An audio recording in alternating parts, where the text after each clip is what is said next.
Live from virtual Lebanon, Tennessee, we welcome race fans one and all back to Nashville Super Speedway, where we get set to go racing for another 150-lap run, this time for the Full Throttle Real Sim Racing Cup Series. Hello one and all, and welcome to RaceSpotTV. My name is Ola Rampo, bringing you all the coverage here tonight from start to finish, with Hugo Louise down behind the cameras for tonight's production. Boy, oh boy, what a season it has been to kick off the year so far of 2023. We are getting closer and closer towards halfway. We have overtaken the All-Star race, and of course, we just finished up an absolute barn burner of a race down at the Sonoma Raceway. We get set to wrap out the month of June here in Tennessee before we swing out to the Windy City for the Chicago Street Circuit. For the first time, a road course and a proper street circuit will be seen here for the Full Throttle Cup Series. We are about 2 weeks away from halfway, coming on up at Atlanta Motor Speedway, and still a lot of time for the points to be settled, as well as we'll be continuing to work our way through the championship here in this one, where it is the likes of Agno Phillip still maintaining the strong points lead, 54 clear at the moment from the likes of Matt Danson. So it's going to be a fun ride for everybody here involved in the race today. Qualifying has concluded. We're just finishing up our little warm-up session here this summer before we get things underway for 150 laps from the Nashville Super Speedway, 1.33 miles on the concrete beast. And it'll be a fun ride to see which one of these drivers will be able to claim victory in this fixed setup series. So as warm-up concludes, we're going to take a rundown of what your starting grid is going to be looking like for this 150-lap event for race number 13, the Full Throttle Real Sim Racing Cup Series.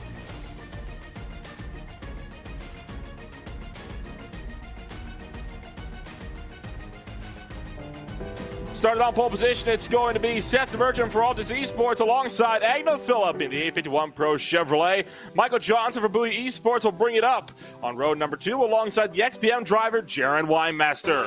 Matt Dancer for Logitech G Altus Esports going to be down on road number 3 alongside Michael Araya for Flat Out Esports. Row 4 holds Sam Nieto alongside Bradley Burke as Flat Out Esports locks out 7th, 8th, and 9th. That is Bowie Esports bringing it up with Ryan Dunkberger in 9th place. Steve Tucker for Aerospeed Racing down in 10th. Cody Harris will be starting in 11th. And Ross Cato for Fast Forward Esports down in 12th. Carl Pooler brings it up in 13th for Limitless Esports alongside Grant Davis with a Flat Out Esports crew. Brandon Bowie will be bringing it up in 15th spot with Nicholas Mara for Mara Motorsports in 16th. Richard Woodrow for RW Dynamics going to be in 17th with Joseph Tice down in 18th. 19th place holds the Roadhouse Esports driver Tom Wetmore to race Braden Whitaker in the XBM Chevrolet down at 20th. Alexander Light will bring it up for the Limitless Esports number 21. 22nd place going to be Gregory Shaw, Richard Wolsifer, and Eric Papineau going to be back on row number 13. From there, you got Thomas George, Michael Kuczynski, Brandon Fetterplace, Landon Mills, Sean Casto, Eric Stanford, and Steve Durham and Brian Dixon rounded out the 32-car field here tonight. Slowest of the time so far was over a second off of just the 26th position. Brandon Fetterplace started 27th, was the last driver to put down the qualifying lap. 28th on back, opted not to put in a time. Seth Emergent, though, with the pole by about 44 thousandths over Agno Phillip. He's had some great stars today. The 84 degrees Fahrenheit track temperature out here today, potentially playing to the Merchant's favor. We'll see if that number 55 Toyota Camry will be able to maintain this run and keep himself up at the sharp end of the boards. Pace car going to take us through turn numbers 3 and 4. Thank you for joining us once again on a beautiful Monday night. We get set to get this party started. It's into the Geico restart zone where Barney the Flatman holds the green flag in hand. We're racing in Tennessee.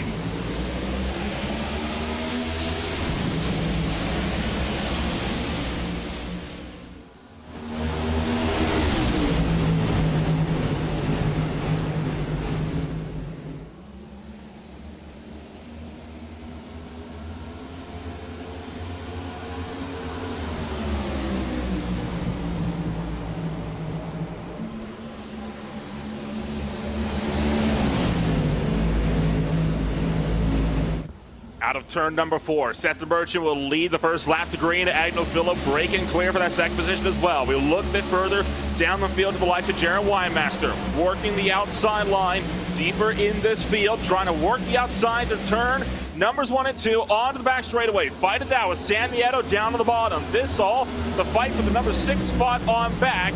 Just up the road, Michael Araya looking to go for the inside of Michael Johnson.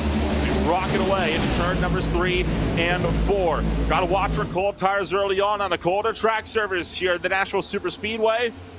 We saw in the PRL NASCAR Cup Series just last night, and a few drivers getting caught out as a result of that deal, but it looks like for the most part, we've gotten away clear. So Jerry Weinmeister going to hold the outside for the Sim Speed Shop Camaro. Michael Araya going to be falling back and losing the top 5. Meanwhile, up the road, Agnew making the move for the race lead down to turn numbers 3 and 4. Gets around Seth DeMerchant, but loses the back end and bobbles it up the racetrack. DeMerchant trying to come back with the run down the front straightaway and into the tri-oval. Phillip going to block up to the top, though. DeMerchant not going to look to make that move early. It's a long race, 150 laps. No point in making an aggressive move like that this early on. DeMerchant, he's looking to play the long game. He's going to be able to link up with Logitech GLC Sports teammate now, Matt Danson, just behind.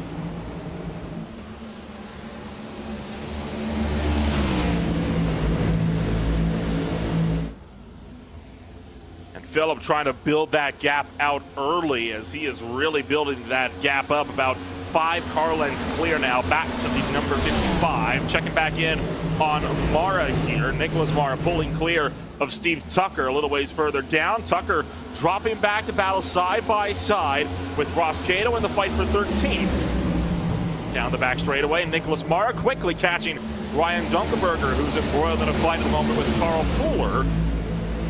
Pooler working to the top shelf. Dunkelberger keeping a pin to the bottom. Nicholas Mara looking left, looking right. Where can I get through, says the number 40 Chevrolet.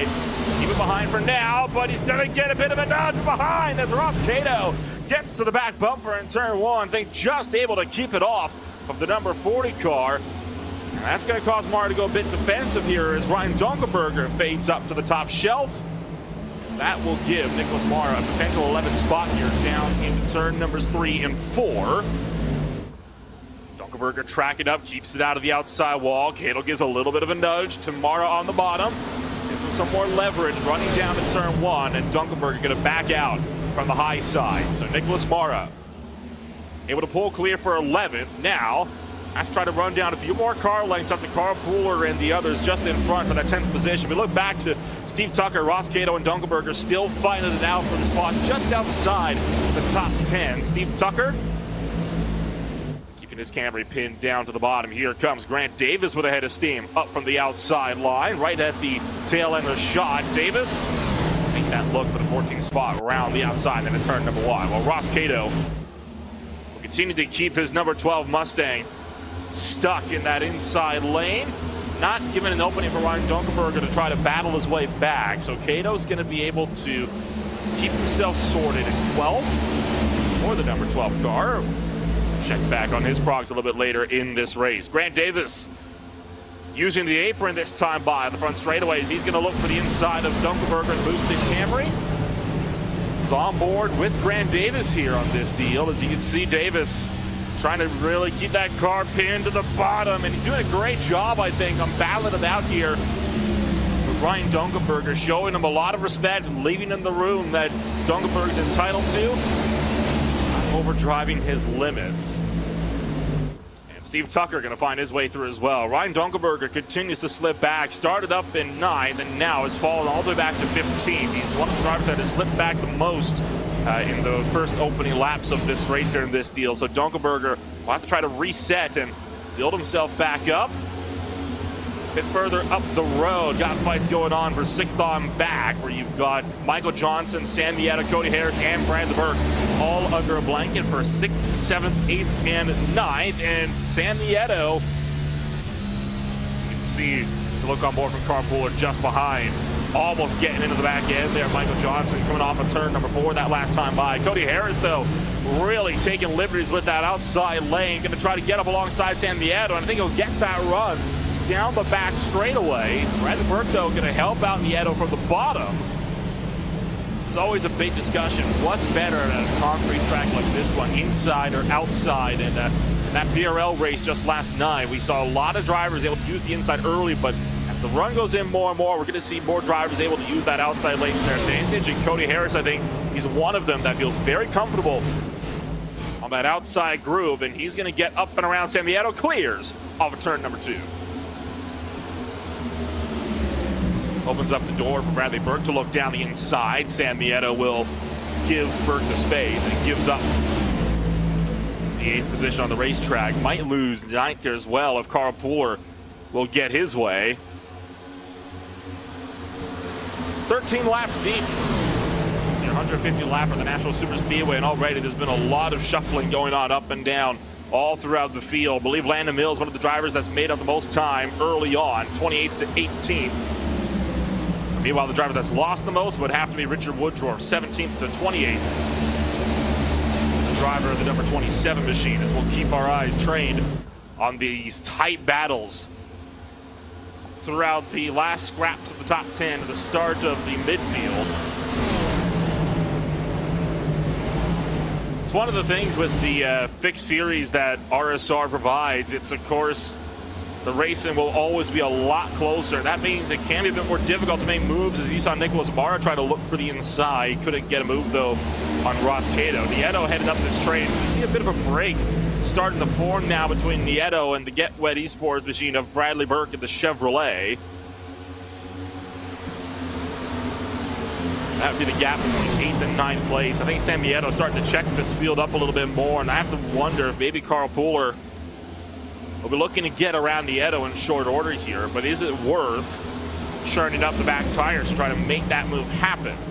One thing's for certain, Ross Cato has been really looking aggressive his last few laps. He's been trying to find a way to get around Carl Pooler. Saw him looking for the inside several times down the back straightaway off of turn number 2 over the last couple of laps. Cato's never a driver that, unless he's in the race lead, he doesn't like to sit around in one spot for too long. As he tries to get to the back bumper, Pooler that time by, and I think almost forced him up the racetrack there. Cato's got an aggressive driver behind him in his own right. Nicholas Mara is also a driver that is not to be trifled with. Cato's finding himself stuck in a position where if he doesn't make a move's going to be made on him.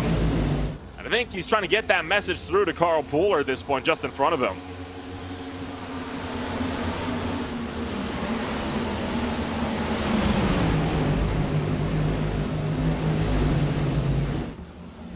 Oh, a bit loose there for Carl Pooler coming off of turn number 2. That opens up the door for Ross Cato. Looks for the inside, blocks Mara down the backstretch. Cato sends one down into turn 3.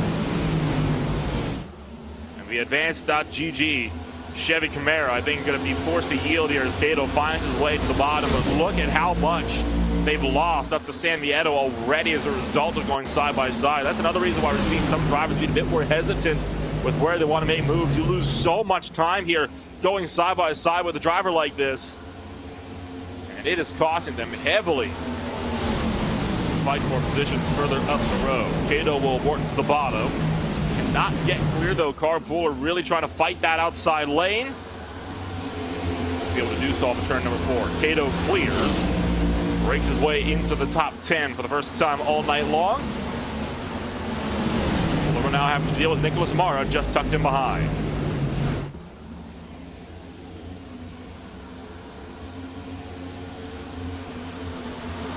We look up to the fight for the lead here. Jared Wymaster runs in that 3rd position. Seth Merchant and he have both closed in a good distance to Agno Phillip. Last lap by, they were both about a 10th or so quicker than Phillip, and this time dead even on the lap times. So I think Agno Phillip being about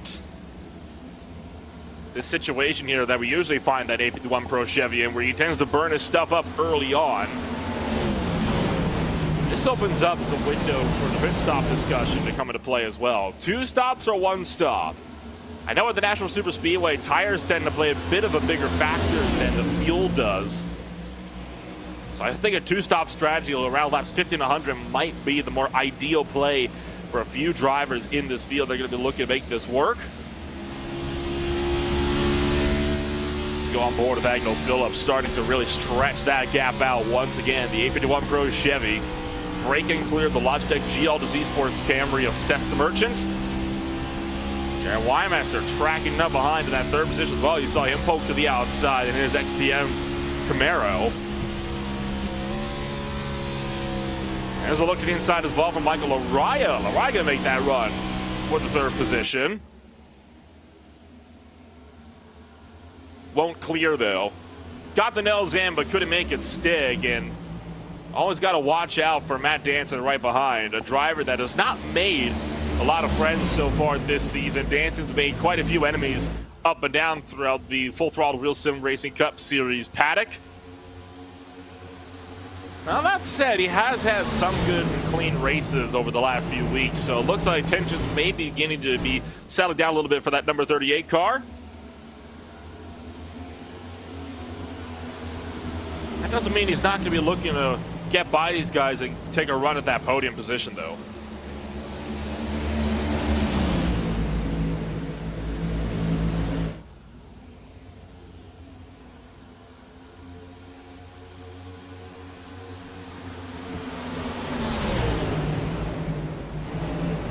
Danson looking for the high side.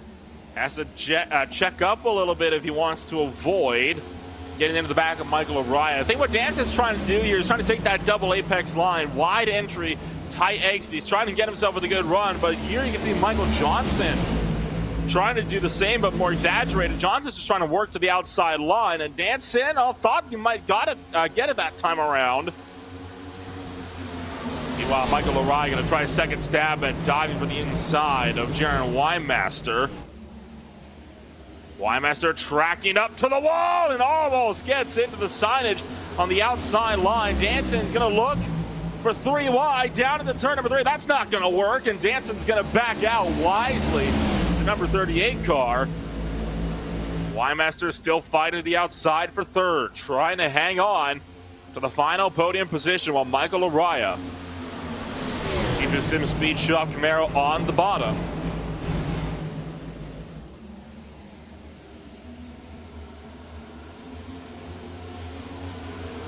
This time Dan's going to give a nudge to the back of Araya. I think this might be game over here in just a moment for Jaron Weinmaster. You really can't fight that outside for too long, or you're going to be finding yourself lose a fair chunk of time. We ride on board with Danson.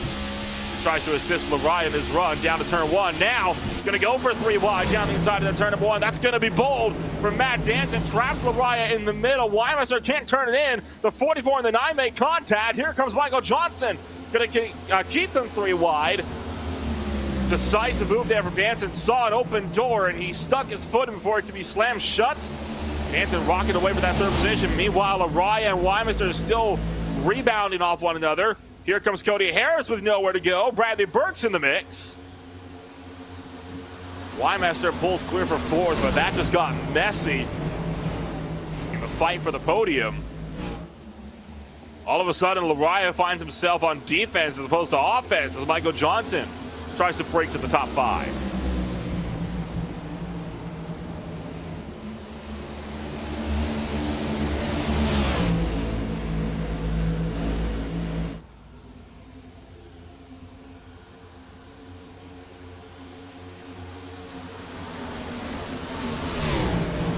Johnson continues to throw his car down to the bottom, but at this point, that inside lane starting to fade away a bit more, and I think Araya is going to be able to pull clear from that high side. Johnson will tuck back in line. We'll jump back to Harris and Burke, still fighting for that 7th spot. Drivers like San Vieto and Ross Cato just behind, so this is really reeled in. That secondary train that's formed. Harris with the lunge around the top. Bradley Burke's got to slow it up way more to try to keep his car pinned to that yellow line on the inside.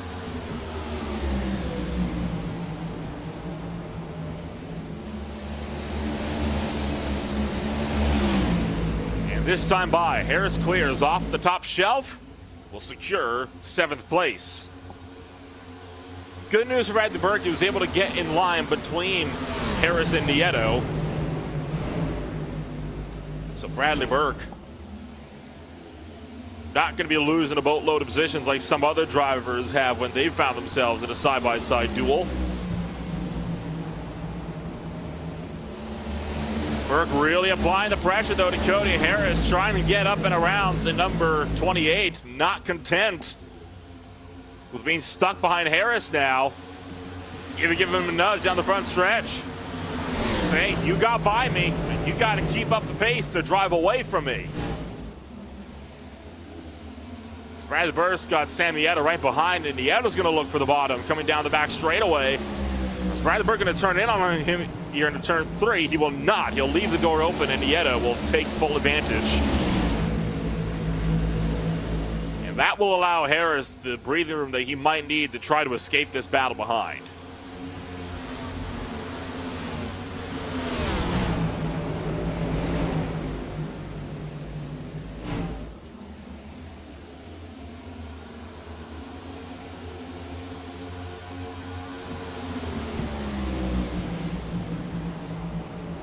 Burke going to give this one up here, looks like, to Sam Nieto as he really backs up the turn 3 entry. Gives Nieto spot number 8 down into turn number 4. Already seen a considerable drop-off in lap times up and down throughout the field. I've seen about half a second of fall-off from the race leaders in this deal. We look back to Steve Tucker finding it out with the, I believe that's the 5 of Joseph Tice. It is. The HendrickCars.com Camaro working down to turn number 3 as Tucker will lose 16th on the track. It's really the last of the battles in this main front package. For there, it's really spread out all the way back until about 22nd on back. You're looking at the, whoa, hello! Trouble for Eric Stanford. That was a replay that we're seeing there. Stanford got kicked into the infield. The driver above him slapped the outside wall. Good save, though, from Stanford. That puts him back in the 25th position now. So as I mentioned before, this is really one of the last packs, or one of the last battles in this main grouping here. From there, it's a bit spread out all the way back to about 23rd. That's where we got the second big train as it stands. But so far, everybody being nice and coordinated about this. Nobody's opting to make any sort of kamikaze moves just yet. We'll save that, I think, for the second half of this race once we get past lap 75. We'll look up to Landon Mills, a driver that has seen a lot of success at the Nashville Superspeedway. He just yesterday fought his way up from 30th, found himself up on the podium at the end of the PRL NASCAR Cup Series race just last night. And already on a similar charge here at RSR, started 28th, again, did not qualify. He's fought his way into the top 10, and he's trying to go for 9th now. We'll look up to Sam Nieto, Jaron Wymester, Michael Johnson. Keeping it tucked together for the last spot in the top 5 and the spots just behind.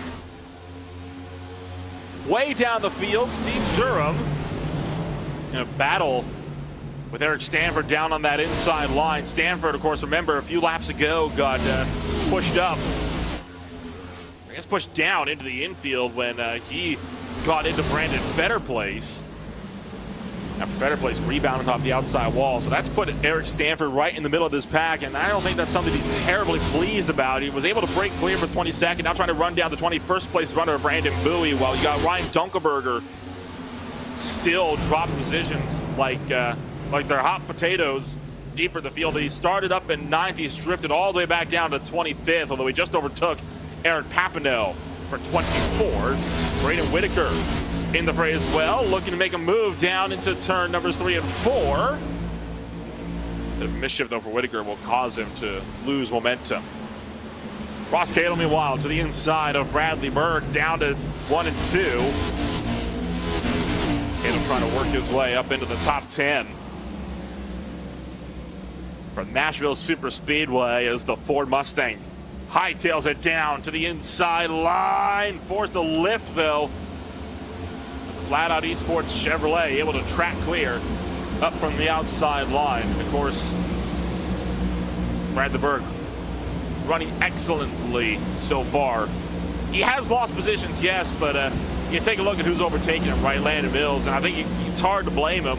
He's been very consistent, though, all race long. He has not had a lot of fall off when you compare to some of the other racers so far in this field. So he's been looking to have just a solid, quiet run so far in this race. Looking to come away with a decent points haul.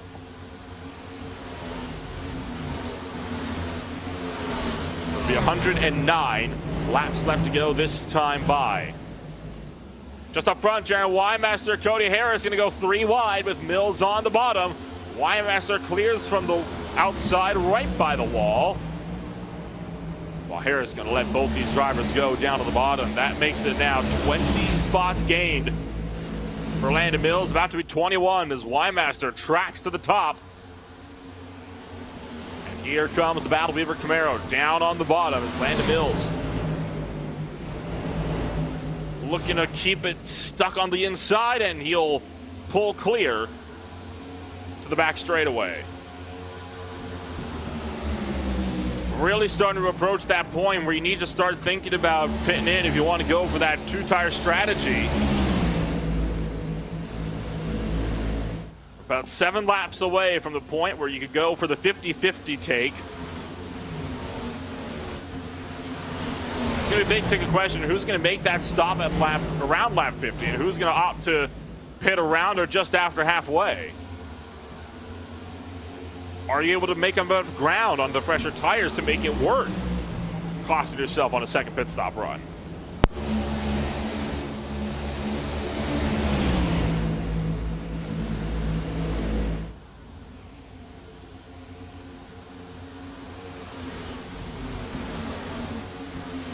Phillips still has not been able to break away from the field too much. He still sits within about 0.8 of a second at the moment.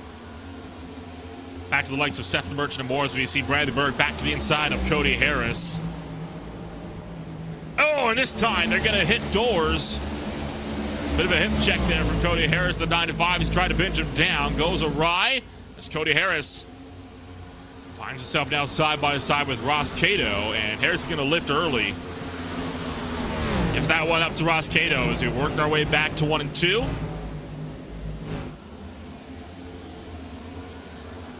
Still caution free from Nashville Super Speedway.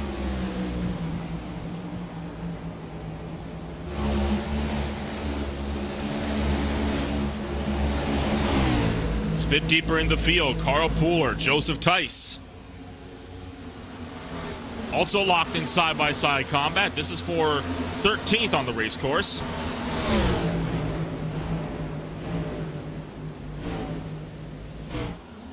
And as Pooler gets up out of the groove, that gives Tice the spot he needs to power home. Could potentially open up the door for Tom Wetmore to have a look to the inside and go after 14th.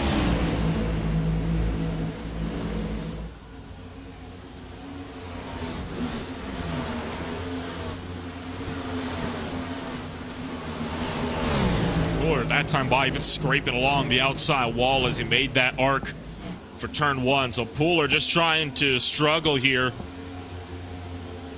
on the old rubber. A lot of shifting going on in these cars. It's a problem at the moment that they've got where 4th gear tops out about halfway down the straights, but 5th gear is not nearly tall enough for them to be able to actually make a proper run up to the rev limiter in 5th down in towards the corner entry, which kind of compromises a lot of the lines that we see. See just up front Gregory Shaw making his way out of pit road as we check into the fight for 12th on back. Gregory Shaw, of course, just pitted on the 2-stop strategy for a second set of tires, and now sits the sole driver 1 lap down. Wetmore just behind, looks for the inside on Pooler, and will commit down to 1.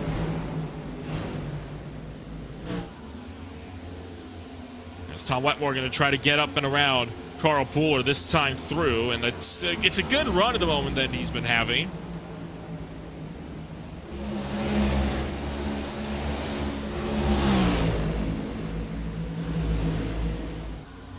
You can tell he's really fighting understeer in his number 71 Camaros. He's been trying to keep it off the outside wall. Turn 2 has been a bad spot, but he hasn't been too pretty in turn 4 either. He's going to try to go for the over-under and gives a shot to the shorts of Tom Wetmore. Thought he was about to dump the Tube Tech 51, as that will cost Pooler a huge boatload of spots. So Wetmore going to be able to try to pull clear. And just behind, the fight for 16th exchanging hands as Steve Tucker gets around Nicholas Mara. We're now in that window where if you want to make that two-stop strategy, now would be the time to do it.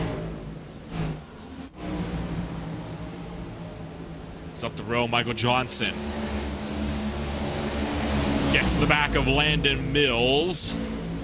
Looked for the inside at a 3. Had to back out through 4. Didn't have the momentum to follow through with the swing.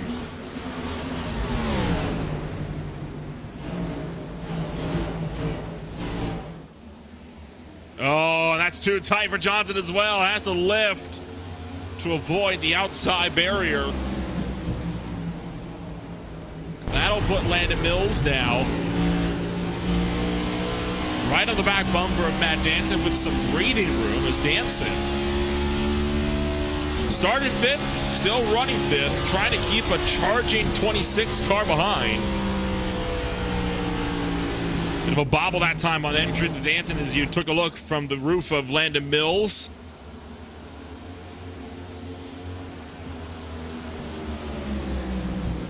Mills looks to the inside, licks the stamp, and sends it to the inside of Danson. And that'll put the 26 into the top 5 for the first time all night long.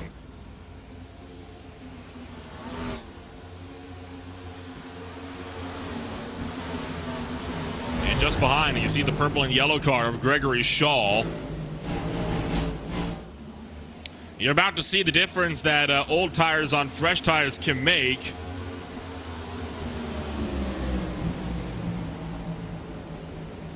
As Shaw tries to fight his way up and around to unlap himself, put himself only 1 lap down. Currently sitting down 2. Makes quick work of Matt Danson. Will now go to work with Landon Mills.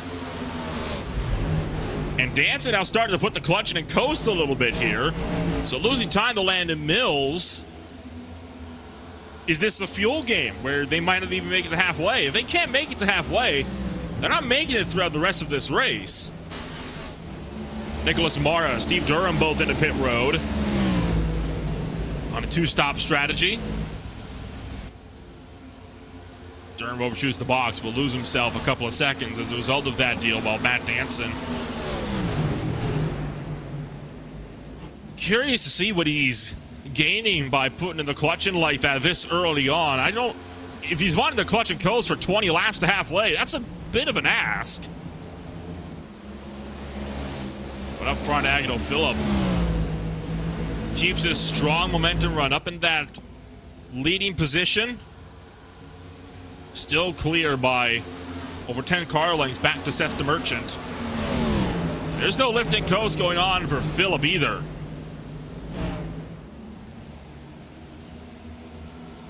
See Sam Vieto still very much in the fray as well in the fight for that second position now. It's now Richard Wolsifer stands in the way. Wolsifer pulls the inside, lets the fight for second through on the top as he'll take it to the apron. Last lap by DeMerchant. 2/10 quicker than Agnell Phillips, with a gap very much ebbing and flowing. Throughout all of this, we've had our first retirement of the day. Thomas George having connection difficulties will be our first driver from the race, leaving us with now just 31 on the racetrack. Still on a completely green flag run so far from the drop of that initial green flag about half an hour ago.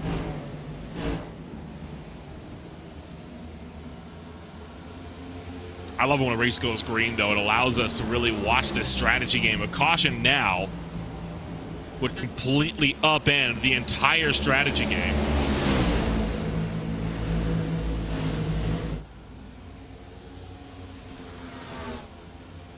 Shaw going to get in the middle of Nieto and DeMerchant here. Not for long, though, as Shaw pulls around the outside. And I like how Gregory Shaw is picking these moves here. He's making them in such a manner that he's not actually really holding up any of the drivers behind him or interrupting their battles. He's making moves when he's evidently faster. He's already clear by the time they start to track up towards the outside wall.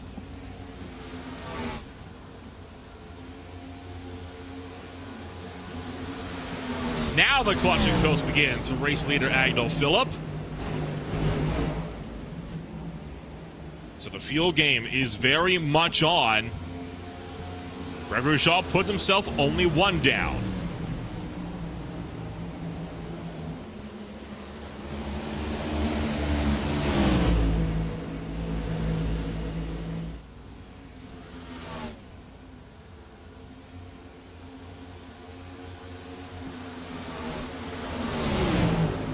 And now Phillip right in the clutches of the Merchant and Nieto as he sets his first 31-second lap time all race long. For reference, his fastest lap of the race was a 29.9 on lap number 4, so it's been about 1.3 seconds worth of fall off from the start of the race to now. But the Merchant got up and got loose on the exit of turn 4, opened up the door for Sambieta to move to the number 2 spot.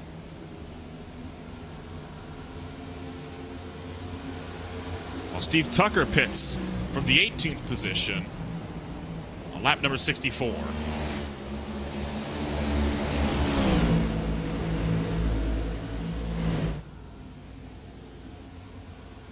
"25 cars remain on the lead lap. One dog spot as it stands, held by Richard Wolsifer. Running back in 27th place, and Wolsifer is not pitted yet. He's on a one-stop strategy like everybody else so far in this field.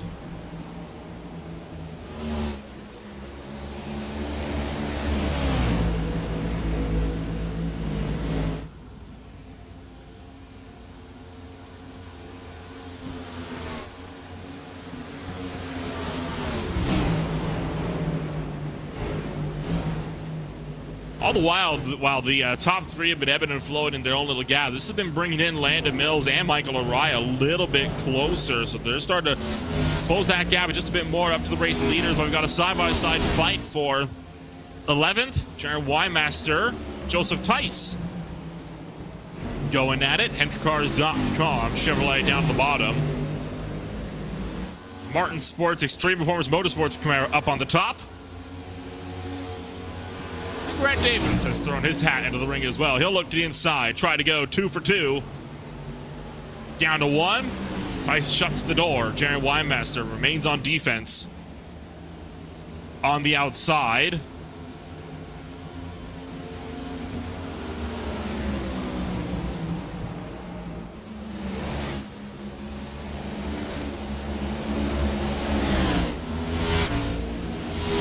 Davis going to work to the top as Tice makes a small bit of contact with that outside wall. And here's Tom Wetmore. Wetmore trying to find an opening in this battle as well as Davis tracked up, almost got to the door of Jaron Wymaster last time through. Davis will continue the work down to the bottom. Wymaster up on the top shelf. Here comes Wetmore right behind with the run. Coming out of turn number 4. Does he go for the middle? He has to check up. No room. Could have made a 3-wide move to the bottom maybe, but that has just cost him big time, having to stack up for the fight for 12th. Although as Davis pulls clear, Wetmore will get to the inside of Wymaster here and will try to take away 13th. Running down to 3 and 4. And Wetmore's coming to pit road, jumps on the binders as Wetmore will commit to the lane. Just shy of lap 70. Meanwhile, Sambieta looking to take the fight to Agnell Phillip. Durham in the mix as well. As Durham gets into the number 2 car, trying to unlap himself. That's going to put him back alongside with Seth the Merchant. And tempers starting to get a little bit more heated at the Nashville Superspeedway. Lariah is down to pit road, as is Bradley Burke, and I think that's Landon Mills way in the background that I see as well. No, that's Brandon Fetterplace way in the background. Durham takes a second stab and unlapping himself, gets around the outside this time. And Nieto going to tuck in behind as he'll try to follow Durham up to Agno Phil. Could this be the opportunity that Nieto needs to try to get up and around the 51 Pro Chevrolet? Phillips' exit of 2 is going to be compromised here, as well as entering to turn 3 now that he's right up there with Steve Durham. Nieto gets the back bumper, not able to move him out of the way. Meanwhile, Woodruff, Dixon, Wymaster, all into pit road on this lap, as is Matt Danson pitting from 5th. We're just shy of halfway, and drivers are starting to make that call to come down to the lane. Nieto makes the call, pitting this time by, trying to get the undercut on Agno Phillip. Now, will Phillip respond to cover? He does not. Phillip vulnerable now to the undercut strategy from Sam Nieto, as Nieto will file in from second place on the racetrack. Michael Johnson pits from behind, as does Ross Cato, seeing as well Cody Harris and Joseph Tice coming down to pit road. Bit of a squabble for track position as well, just behind. Now, when does Agno Phillip make the run to pit road? Over half the field has come down to pit lane now, including Kuczynski and Whitaker in this time by. Phillip stays out again along with Seth DeMerchant. Landon Mills pits. Now, if I'm Agno Phillip, I'm wanting to stop soon so I can cover these guys off. Might be trying to pit exactly at halfway, though, to make sure that he's going to be good on fuel. You make it to halfway, you can make it to the end. The math does itself. And Phillip, you can hear, still clutch and coasting, as is Seth DeMerchant. DeMerchant gonna undercut Phillip. Oh, he's too deep! Clips the infield grass, but able to get it down to pit road. Phillip maintains his run up in the race lead.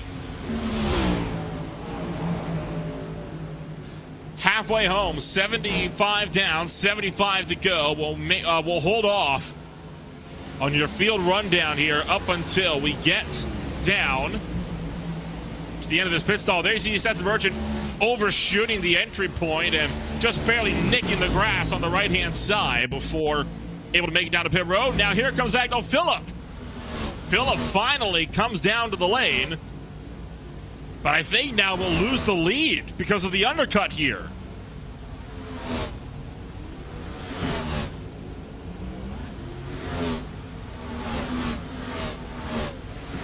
Kind of using Sam Nieto as a gauge here. Seth DeMerchant was right behind Agno Phillip. Nieto's passed DeMerchant before he can even get out of the pit exit lane.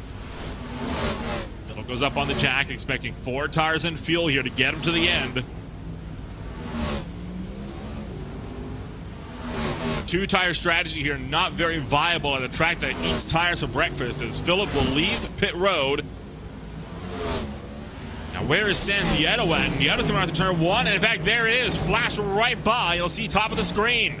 There is Sam Nieto, but he's not the net race leader. I believe that'll go to Landon Mills. Mills just out in front of Nieto, and they were fighting for position as well before they came down to pit road.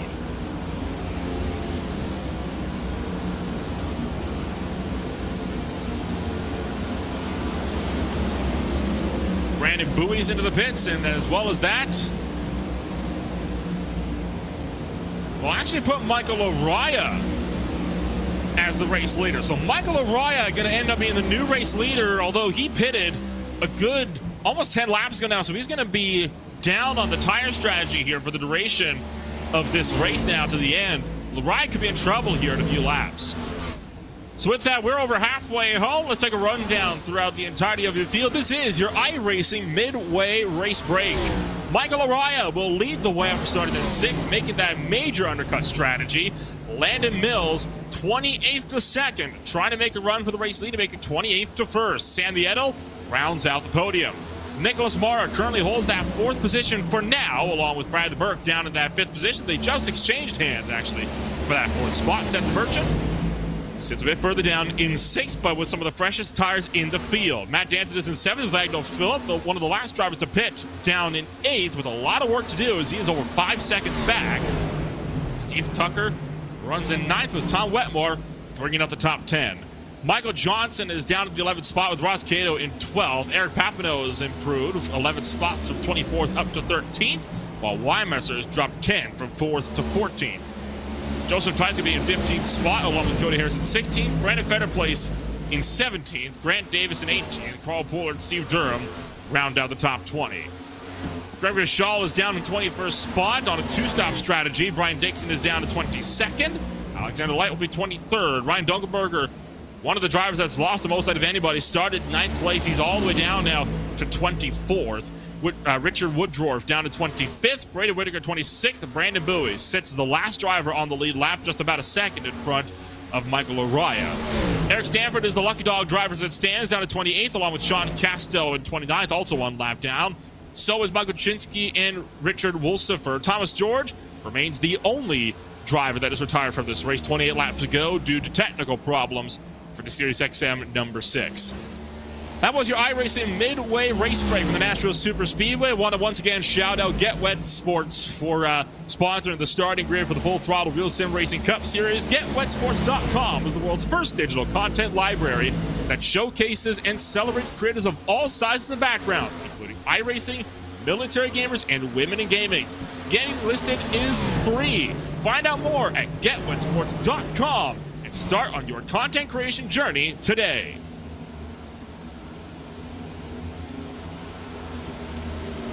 Rounding lap number 83, about to start lap number 84 in race number 13 of the Full Throttle Real Sim Racing Cup Series of the Nashville Super Speedway at Lebanon, Tennessee. We're looking in on the battle for 2nd, 3rd, and 4th amongst Landon Mills, Sam Vieto, and Bradley Burke. It's now down to who has the freshest tires. Bradley Burke pitted on lap 70 along with Michael Araya. Sam Vieto and Landon Mills stopped on laps 73 and 74 respectively, so have a few lap fresher tires than the race leader Michael Araya. And that is how they've been able to catch up to Araya over the last little while, although that progress has since stagnated. Araya is sitting about 2.2 seconds clear. Landon Mills, Nieto, and others just behind.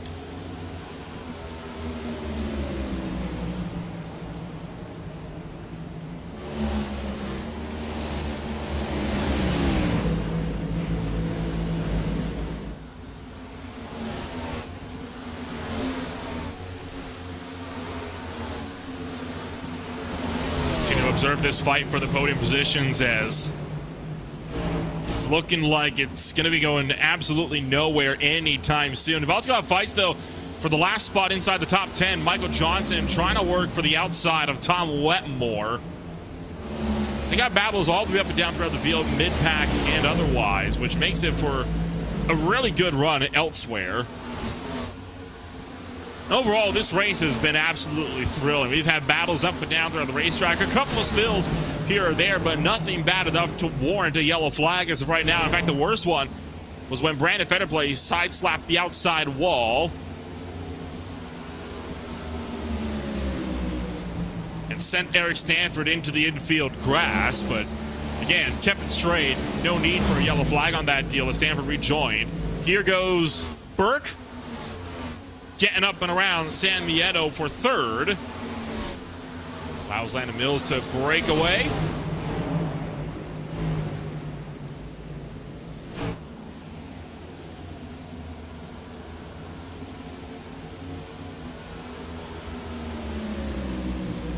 Meanwhile, keep eyes on the cars just behind. Seth the Merchant and Agno Phillip closing in. Last lap by, reeled in over half a second on the drivers in front. The Merchant and Phillip are working together here, trying to push their way through to the front. They were some of the last drivers to pit. They pit on laps 75 and 76.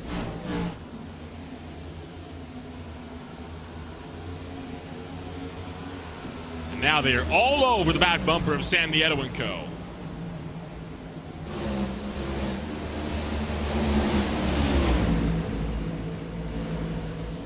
Gregory Shaw about to be in this mix as well, now being lapped once more after unlapping himself, courtesy of his two-stop strategy.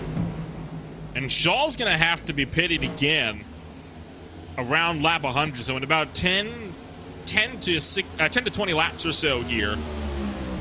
So Shaw's not done yet with this strategy, as Nieto's going to lose out to Seth the Merchant. Agnifilo going to track to the inside as well, and that'll leave Nieto to fall outside of the podium positions and outside of the top 5 as well. He'll drop to 6th, leaving Phillip and Merchant to run 4th and 5th, and they're still closing in on Bradley Burke. So as all of this is going down, it is about 59 and a half laps left to go for the Nashville Super Speedway. Want to take a ride on board with Agnifilo, your former pole sitter, as he tries to hunt his way back through the field. This is RaceSpotTV Fan Immersion.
Saw Agnifilo make the move on Seth DeMerchant down to lap number 92 to get around DeMerchant for the number 4 position, and now pressuring the back end of Bradley Burke will make that lunge off of turn 2 to the back straightaway and into 3. Bradley Burke going to drop back to the 3rd position here. We'll look up to Michael Araya trying to get back in front of Landon Mills, as that was an overtake for the race lead. Landon Mills getting up and around Michael Araya on this lap as well.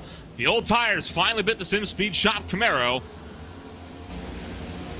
Mills going to take himself with a good run here, coming on out of turn number 3 and 4. This is how it went down. You see Landon Mills just opened up the door, went to the inside. Araya didn't fight that one out too much. I think Araya kind of saw that coming at this point. Araya playing almost damage control, trying to maintain whatever spots he can get.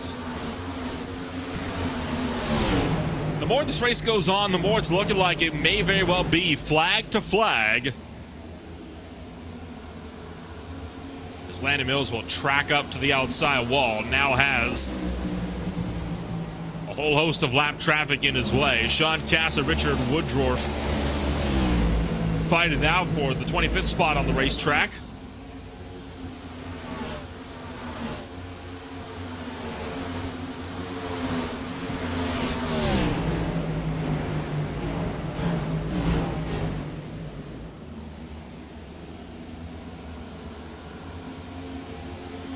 Mills going to work to the inside, and it'll be a good run there for Landon Mills as he'll be able to work his way through. Clears Richard Woodruff, and he's leaving Michael O'Brien in the dust.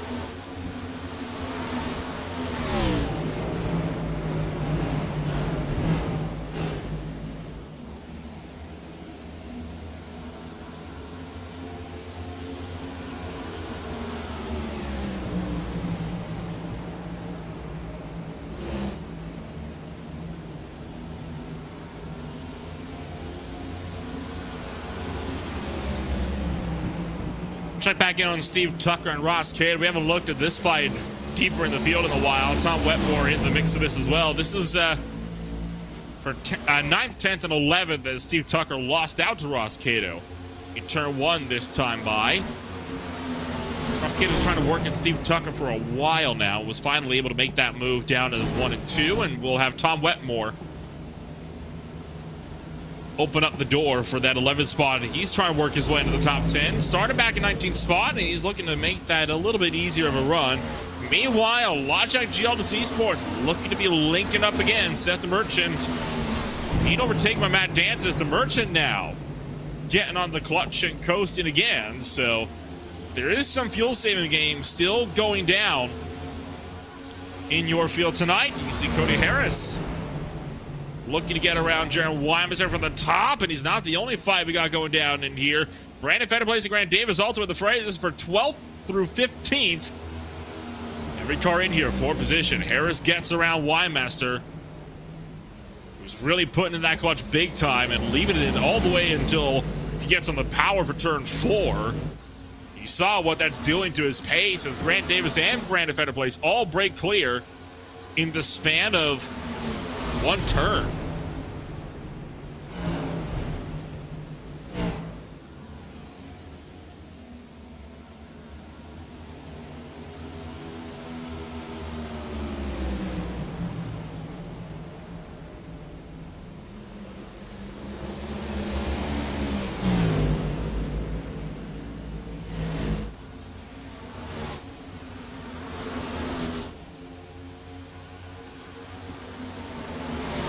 Still got the fight for 12th on back. One of the biggest groupings of cars that got fighting each other so far in this field. Still got Cato, Wetmore, Tucker, all tucked up as well. Bradley Burke got around Seth the Merchant for the number 5 spot this last time by as well. Was that Nicholas Mara, Joseph Tice exchanging hands on this lap as well, as it's been a bit interesting so far for a few different drivers throughout this field on their strategy game. And now it seems that clutch and coasting is going to be the name of the game to get you to the end. The question is, when do you do it? Do you do it early on and then push hard later on? Do you do it in the middle of the run and kind of balance it out? Or do you do it all at the end and try to build that gap out early? We saw this as well. A lot of drivers like the Merchant were clutch and coasting just to try to get it down to that halfway mark. We talked about this in PRL last night as well. It is such a huge gamble to try to make it to halfway, and it didn't work out for a lot of drivers. Most notably, TJ Bartle did take the lead for a good while in the one-stop strategy, but it didn't work. It's not gonna matter. Whoa, trouble, turn 3. Cody Harris going around. He will save it though. And Jaron Wymaster just needs a change of race trousers after that one, as does Cody Harris. Here's a replay of this one. Watch as Brandon Federer makes the lunge into turn 3, takes out Cody Harris, and how's that for a recovery? Shoots that car almost 90 degrees sideways, able to save it. That's the closest we've come to having a yellow flag all night long. The Merchant going to get up and around Bradley Burke for the number 5 spot as the Merchant getting on the loud pedal. Thinks now he might have enough to make it to the end.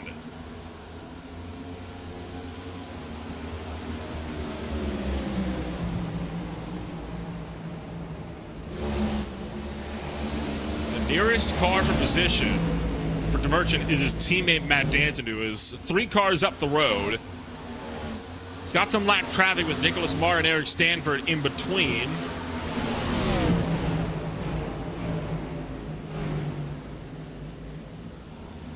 Gregory Shaw and Eric Papineau, by the way, both pitted a little while ago for their second and final stops on the afternoon, right on schedule.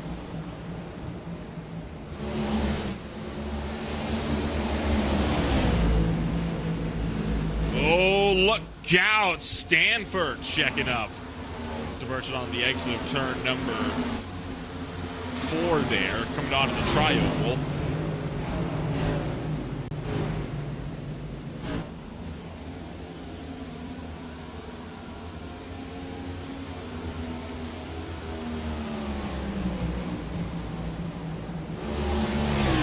Looking around throughout the field, Ross Cato's caught back up to the back bumper here of Tom Wetmore in the fight for 9th.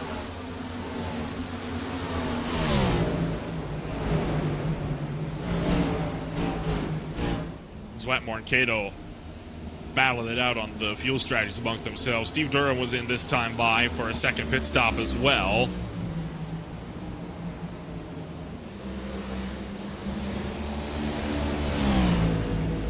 All the while, Michael Araya still sticking with Landon Mills here pretty nicely. Their lap times have been about bang on each other the last little while.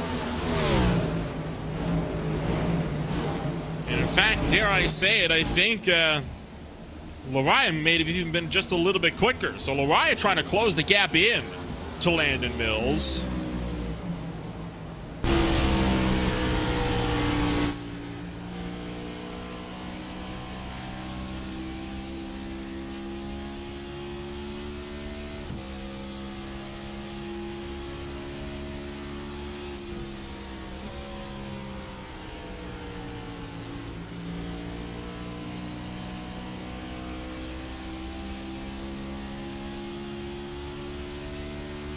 Right on board with Michael O'Ryan, the Flat Out Esports Chevrolet, as he tries to hound the back end of Landon Mills. And I don't think this lap traffic ahead is helping Mills any. He's kind of being caught in some of that dirty air.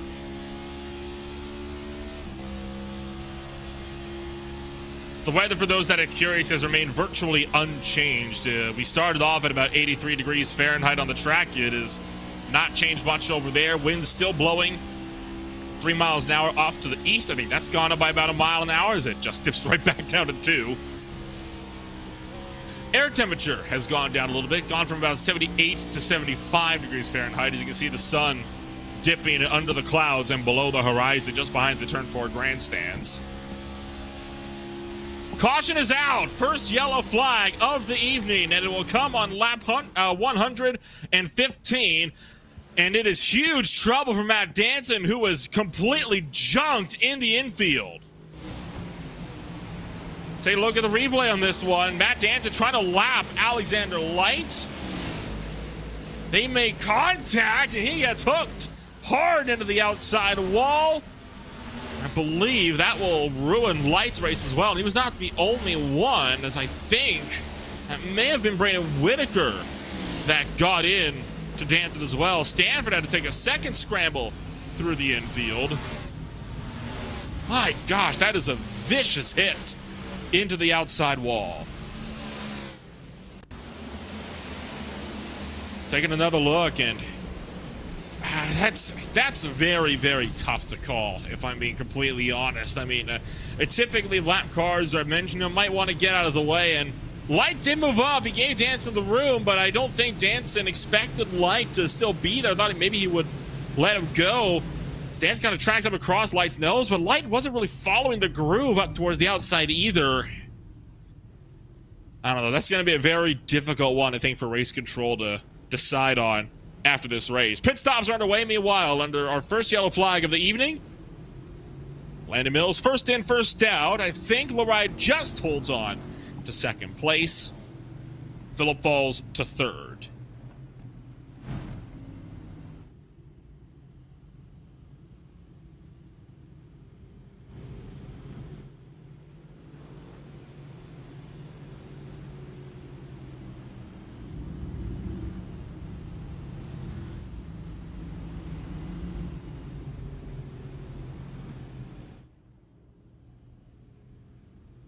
So that puts us under that yellow flag for the first time tonight, and I believe... Checking on who would have gotten the lucky dog as a result of this caution flag here. I don't think anybody would have. I think Alexander Light would have been... No, it was Sean Casto. Casto getting the lucky dog in the Velocita Chevrolet Camaro. So Casto will be back onto the lead lap. See several drivers looking to stay out as well. Braden Whitaker, Eric Stanford, Alexander Light will be in pit road, and Michael Kuczynski. So Whitaker, Stanford, and Kuczynski, they're all staying out here, along with Steve Durham, to try to get the wave around. We've also got Eric Papineau staying out, Gregory Scholl staying out, Nicholas Mara, all drivers that committed to a two-stop strategy.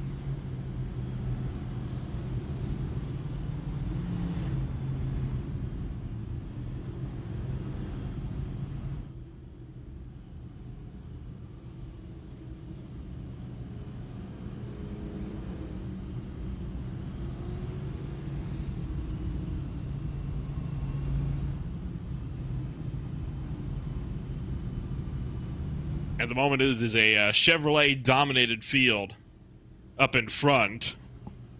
Mills leads from Lariah, from Phillip, from DeMurchie, from Burke. Nieto, Johnson, Cato, Wetmore, Tucker round out the top 10.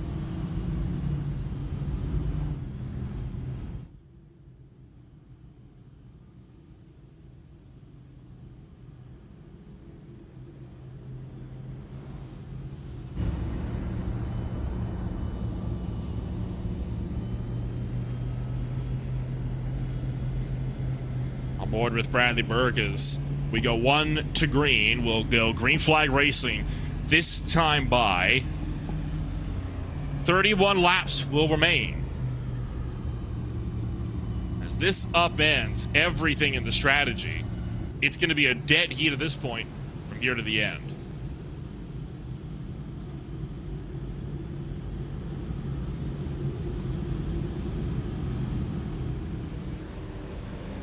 Looking it was going to be a fuel mileage race here in this one, but looks like it'll be a dead heat now. This has just turned into a sprint race, and this is the chance that I think guys like Lariah and Phillip and Merchant need to be able to see if they can't match Landon Mills. If they can get around the Team Battle Beaver Camaro on the restart here, they could very well control this race from the front, and Landon Mills might not be able to do much about it. Pace car pulls down and into pit road. 31 laps the distance for the Nashville Super Speedway. As we'll enter the Geico restart zone. Green flag is in the air. Oh, and wrecking already in the background. One car spins to the bottom. It's Gregory Scholl into the infield grass. No caution, though. We stay green. Single car spin and off the racing surface. More trouble off of turn number 2. Harris is around along with Brandon Bowie, and that will put us under the yellow flag. No one could get around Landon Mills in the race lead. Richard Wolsifer also involved. Woodruff is destroyed against the outside wall. I believe Lariah held on to third, but Phillip made him run for second. So this is what brought out the yellow flag. Harris was loose, got into Dunkelberg, and it was on from there. So that was the initial incident down to the bottom. There was also one with Richard Wolsifer way up to the outside wall. Oh, it was contact with, I think that's Fetter Place that the 28 gets into. See if we can catch eye of the 27 here. You see the 27 is scraping the outside wall, already broken on the right front tolling. This is on board with Harris here. I'll tell you what, he did a good job trying to hang on to it, but it just didn't go his way.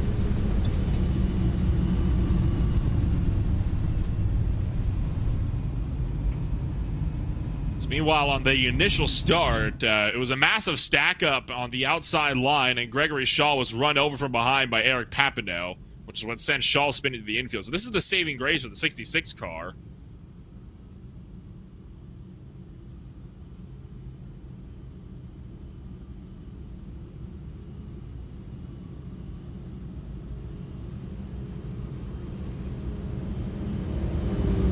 Nicholas Mara will get the Lucky Dog free pass. So we'll put 24 cars back onto the lead lap. Into pit road is Stanford, Kaczynski, Light, Whitaker, Woodruff, Bowie, Harris. All drivers collected in that latest melee coming out of turn number 2. I wonder if Woodruff is out of the fight. He was able to drive his car back down to pit road, but he had to crank his wheel over 90 degrees to keep it to the right, and he got hooked to the outside wall by Alexander Light, and they came together just trying to avoid that whole incident. It's really just a domino effect, I think, all the way down from the initial restart there. The inside lane kind of stacked up. That caused us to go a bit more 3 wide than we might like on the restart there. Well, the rest is history.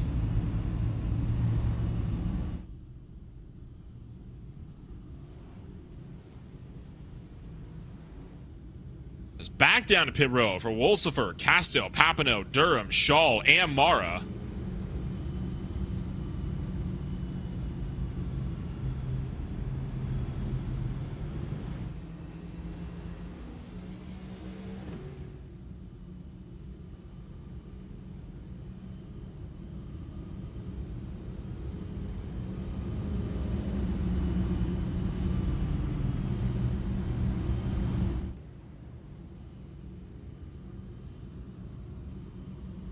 It's a big shame for Matt Danson. He was having a phenomenal run throughout the course of the afternoon so far. Was looking set for potential podium.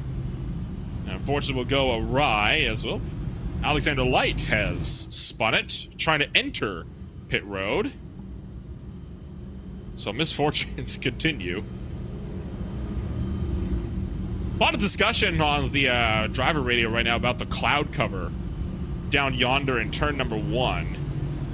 It is something fierce, and if I didn't know any better, I would say it was looking like we'd be getting rain, and it's not a word I like to say very much. For those unaware, I tend to work down to the local drag strip as well, and our races this year have been plagued with bad weather. We've had to cancel just under half our races so far, and we're hoping for some good weather on one of our big events this weekend. So lights out it is. Lights out this time by Landon Mills. Will lead us to the green. Phillip on the front row. Lariah will fall back to 3rd. Then we'll have DeMerchant in 4th, Nieto and Burke. Cato, Johnson, Wetmore, and Tucker will bring up the first 5 rows.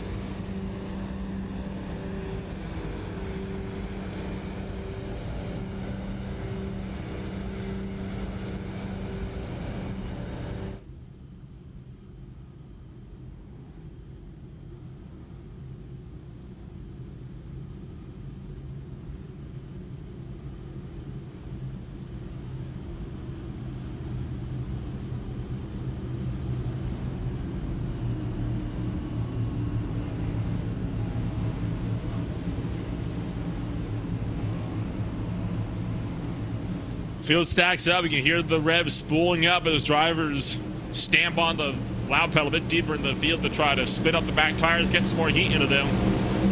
We're not far away from the lights clicking on over Nashville Super Speedway. Will we be green this time around? 26 laps to go. Into the Geico restart zone. Green flag, Mills launches, green flags back in the air.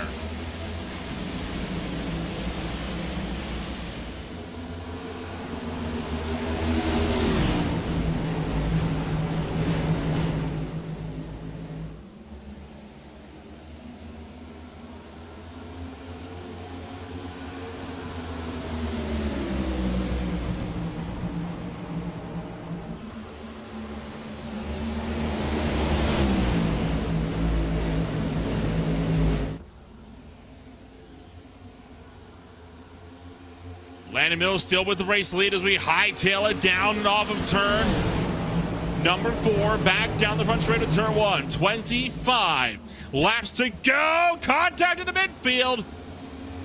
Tom Wetmore going around to the background, and it's big trouble on the back straightaway. Huge crash.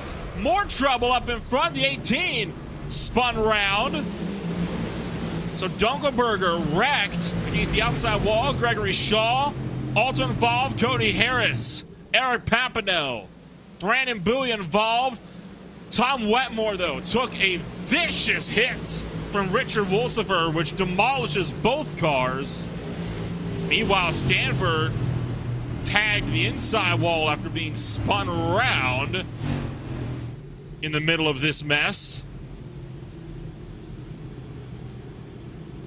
Lot to unpack for yellow flag number 3.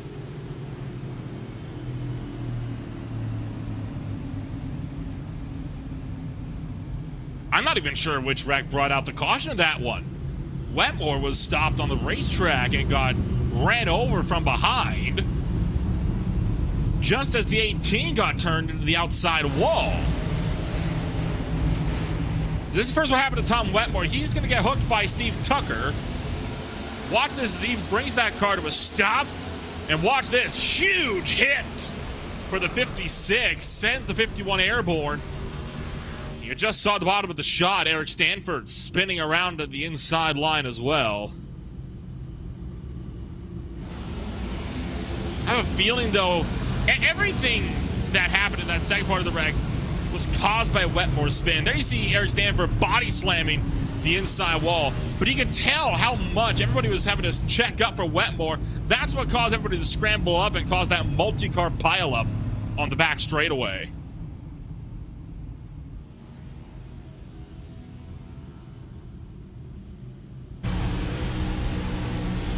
It's on board with Casto, 52 car.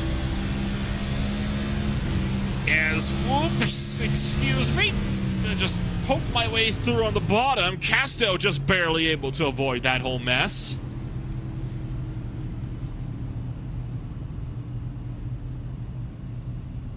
As this will push us, I believe, to about 20 laps to go when we take that green flag.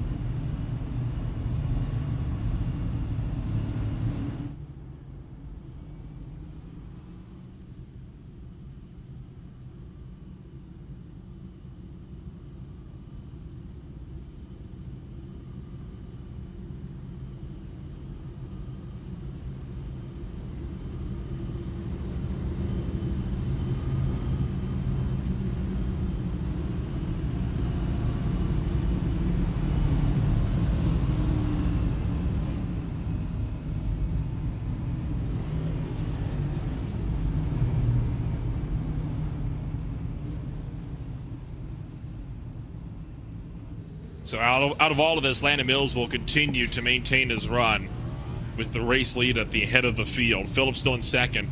Lariah has slipped back another spot down to the 4th position now.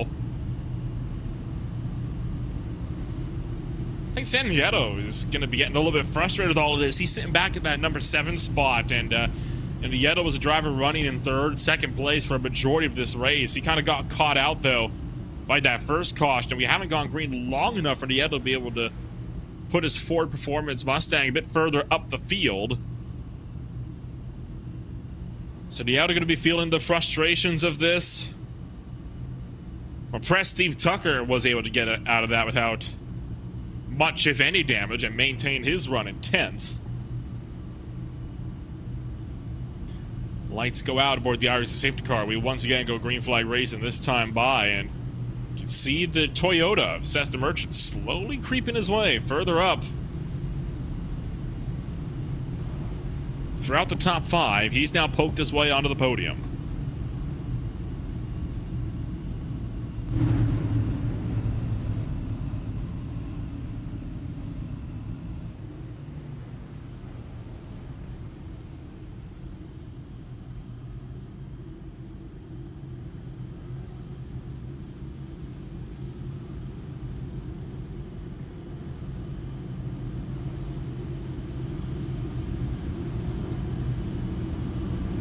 It will be exactly 20 laps to go when we take the green flag. Since that caution on lap 116, we still have yet to make it more than 3 laps green.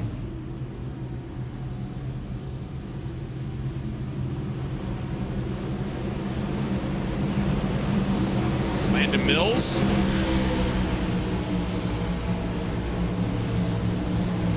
Gonna lead us on to the front straightaway. To the Geico restart zone, green flag back in the air. Richard Woodruff goes straight down to pit road, had a black flag to serve of a restart pass, taking it right on this restart here to avoid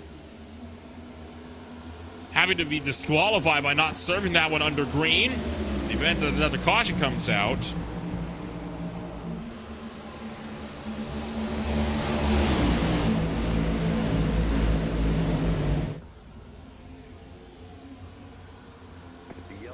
And there it is. Good call for Richard to get that penalty done now as yellow flag comes out again. Caution flag number 4.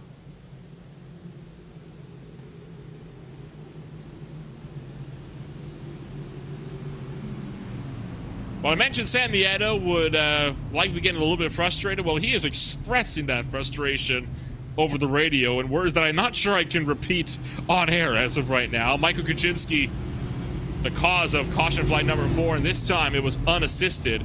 We have our first claimed yellow flag of the evening as Kuczynski went for a self-spin in turn number 4, collected Durham as well as Bowie in this deal.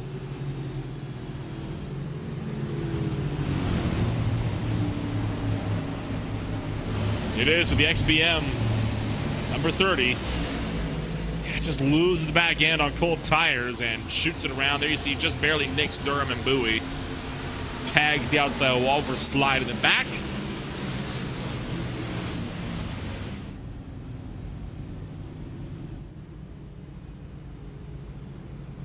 And already it's taken about as long to run these last 15 laps than it did for us to run about the 30 laps or so before it.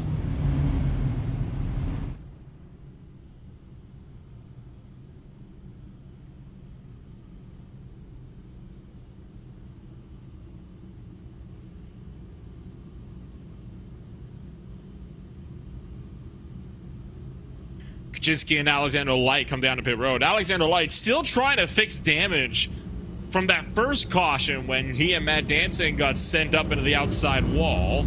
And then, of course, Light had that damage exacerbated about 2 cautions ago when he also got hit up against the outside barrier as well.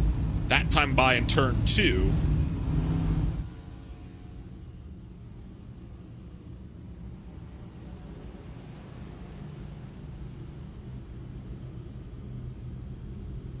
Wetmore, Stanford, and Wolsifer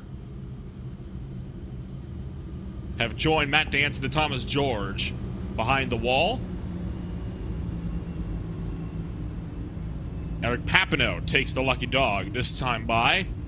Steve Durham and Ryan Dunkelberger, the 2 drivers that could yet get back onto the lead lap. And if you get enough cautions, there is technically a theory that Gregory Schall could find himself onto the lead lap as well before this race is over. We've got enough time to have 4 more yellow flags. That being said, whether these racers want to have that many more yellow flags is up for debate. You see the lights, though, have flicked on over the Nashville Super Speedway as we get set to go racing into the dusk.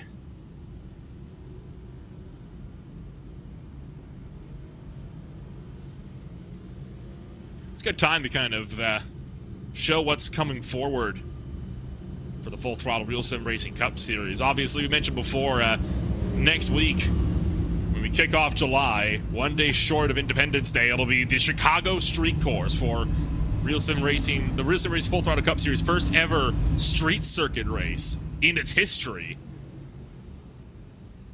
And then we get to speed it way back up as we swing to Atlanta Motor Speedway for race number 15. New Hampshire Motor Speedway and Pocono Raceway will round out the month of July. So there is a lot of diversity in racetracks coming on up, and not a single one of them races anywhere close to another. We'll have an off week for the 31st before we return to Michigan in August. Mentioned before that we are approaching that halfway point in the season. We are past halfway in the regular series season.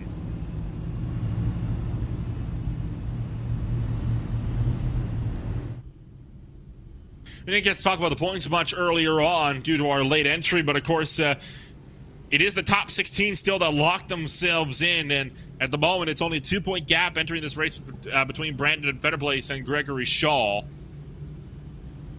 Esteban Rodriguez has not made a start in the last little while.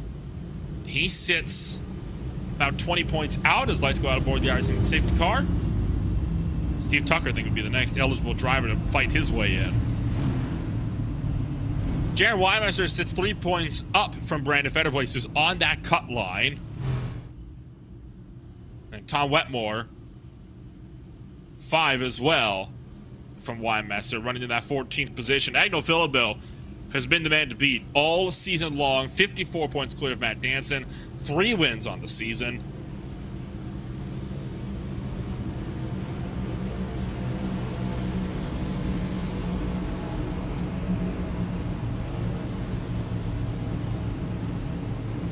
We'll enter turn numbers 3 and 4 as we'll let Landon Mills restart this race. That's the Merchant on the outside.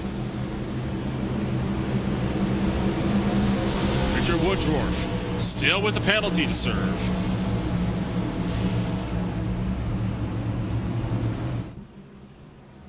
Now sitting 5 laps down. Green flag and move back in the air, this time by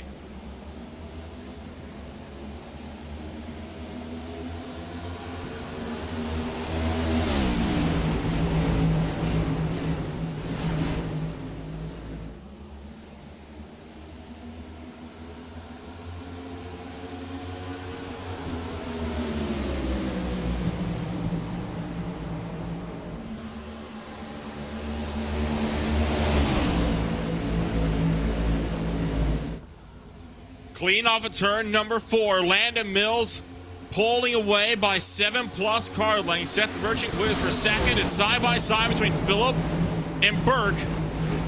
Down to 1 and 2. Michael Araya brings it up. In 5th place, cautions out again. We don't make it back. Sean Casto, Michael Kuczynski, the cause of this one. See, Castle got loose. Tice finishes the job. And Michael Kuczynski, whoa, hello, Kuczynski sent for a ride down into the infield. And Casto, not without help on this one. Again, Brandon Fetterplace finds himself at the center of this one, and nothing Joseph Tice could do. And then Michael Kuczynski clips the 52, and then body slams the inside wall. The only reason why Kuczynski got into this is because he got run over by Eric Papineau trying to check up for the wreck.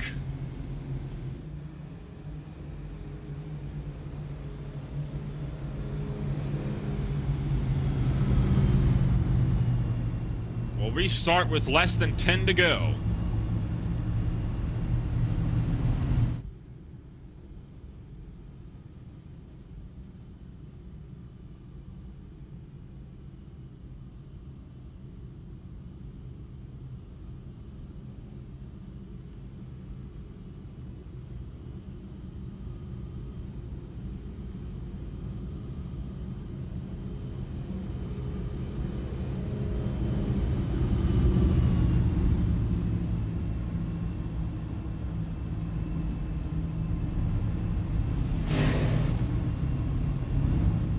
Lucky dog driver this time by going to be Steve Durham. Finally puts himself back onto the lead lap.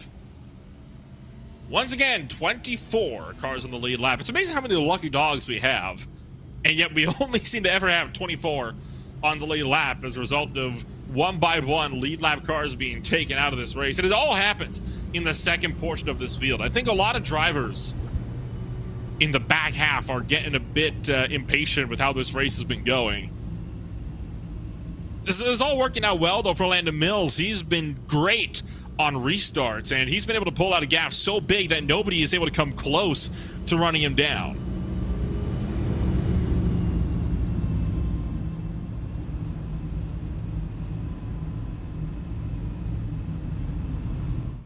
So at this point, if I'm Landon Mills, I'm just thinking, try to launch as early as I can, but never at the same point that I did the last time by. Shaw, Wetmore, Casto, Durham, all into pit road for yellow flag pit stops. So we'll officially take 10 laps left to go.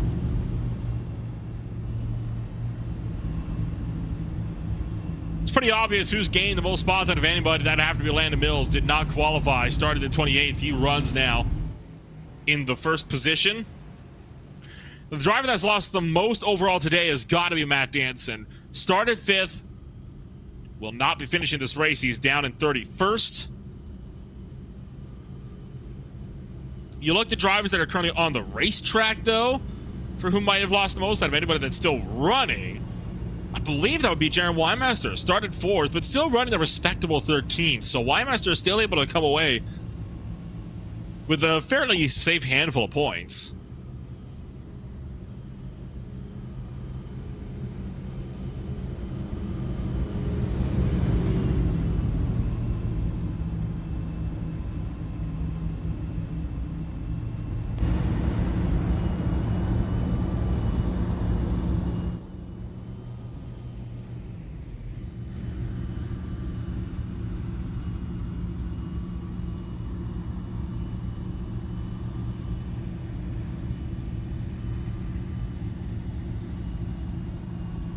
Lights go out, will be green with 8 to go.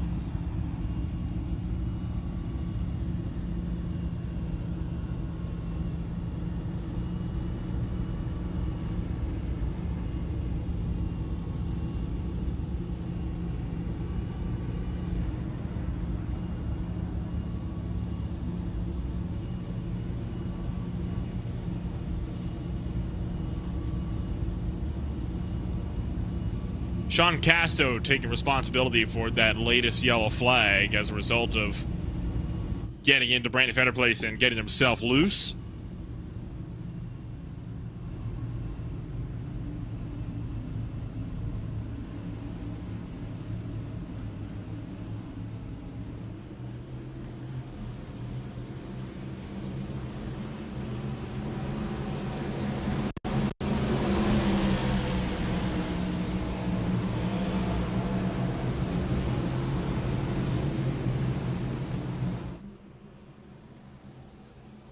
We'll enter the Geico restart zone this time by...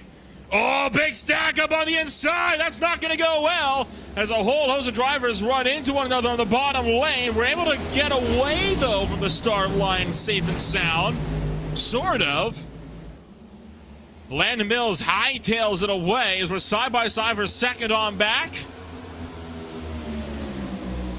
Agnew Phillip works to the inside of Seth the Merchant, Ross Cato, and Bradley Burke. Going for a drag race for 4th spot just behind.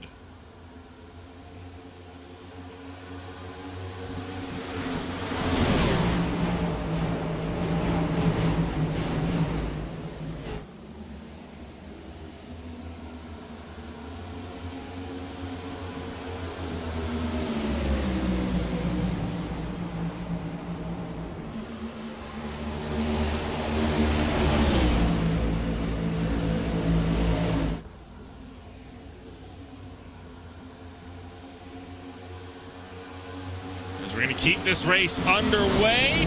Looking for 3 wide down in towards turn number 1. Grant Davis and Ross Cato going to be in a battle with one another as Michael Araya works for the outside, tries to get around Davis and hang on to a top 5. Has to still get around Ross Cato.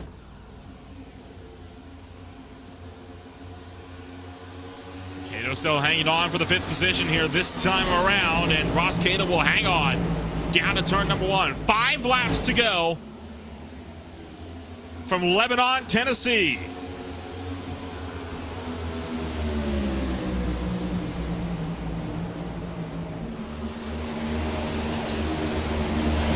Big question, can Landon Mills hang on to the race lead as Ross Cato and Laraya continue to duke it out? Laraya, this time by, I think, just pushed his way into fifth, and he did by about 15 thou.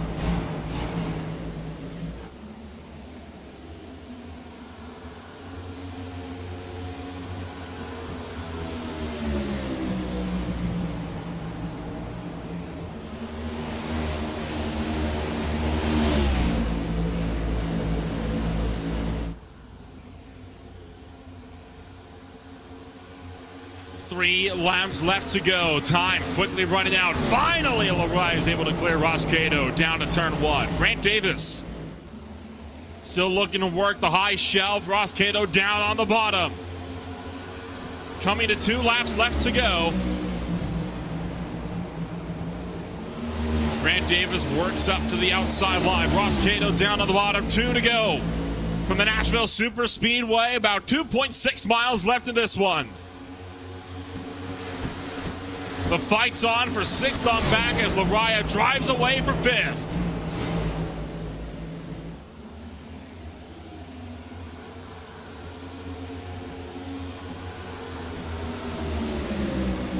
Coming around turn numbers 3 and 4, it'll be the white flag if we don't have another yellow flag in the next 5 seconds or so, which we will not. Final lap underway.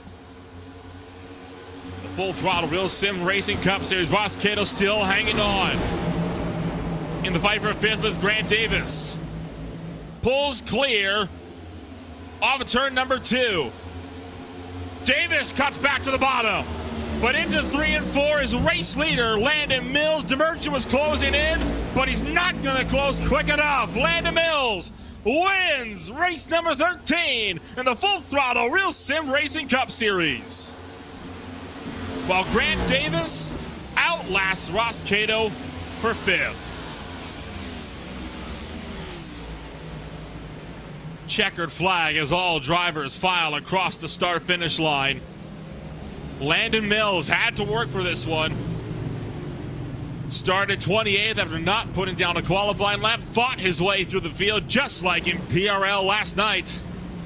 This time it's not just a podium. It is a victory. Here's the run of Ross Cato trying to get to Grant Davis at the line. Grant Davis just able to outlast Ross Cato.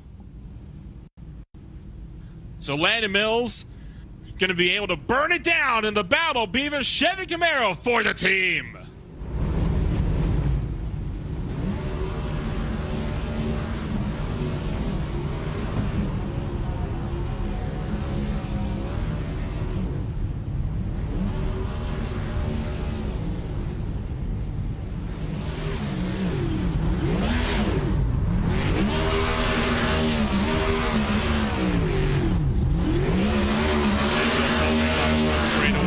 Take a look at your official post-race results at the end of what was a thrilling 150-lap race. Had a lot of cautions in the later portions of that one, but luckily not going into overtime. Landon Mills takes the win over Seth DeBerch with Agno Phillip down in 3rd. Bradley Burke will bring it up in 4th with Michael Laraya in 5th. Grant Davis is 6th to lock out of Flat Esports 4, 5, and 6. Ross Cato was in 7th with Michael Johnson in 8th. Brandon Feder placed in 9th. Carl Pooler rounding out the top 10. 11th spot holds Sam Mieta with Steve Tucker in 12th. Brandon Boo was 13th with Joseph Tice in 14th. Brian Dixon was 15th with Jaron Weinmeister in 16th. Nicholas Marr was 17th.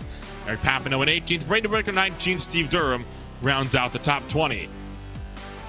It was Alexander Light and Michael Kuczynski to finish as the last 2 cars on the lead lap. From there, you'll have Cody Harris, Ryan Dunkelberger, Gregory Shaw, and Richard Woodruff all finishing this race. And then from there into the used car lot, we've got the likes of Sean Castle, Tom Wetmore, Eric Stanford, Richard Wolsifer, Matt Danson, and Thomas George. Rounding out the field, Thomas George disconnecting early due to technical problems. Meanwhile, we'll be able to talk to some of our podium finishes, and we'll kick things off with the 3rd place finisher tonight, Agno Phillip. And Agno, You enter this race, you started second, you end up finishing in third, but considering all the attrition that was going down in those last 40 laps or so, I'd still say that's a result to be proud of. Yeah, I mean, I think if we had been able to finish out that the race without a yellow, I think we would have had a really good shot to win there. I was doing a pretty good job, I think, of managing the fuel and tires and everything. But yeah, I mean, you know, at the end of the day, with the way it kind of ended up, it's always good when you can kind of finish one of these races. I think that's definitely the goal. Kind of walk us through the race here in this one from the strategy game, because obviously at a track like this, it was always a question, 2 stops or 1 stop. Some drivers opted for 2. You, among others, though, opted to just clutch and coast for much of that first half of the race and just stopped to go for the 1 stop. What influenced that decision there?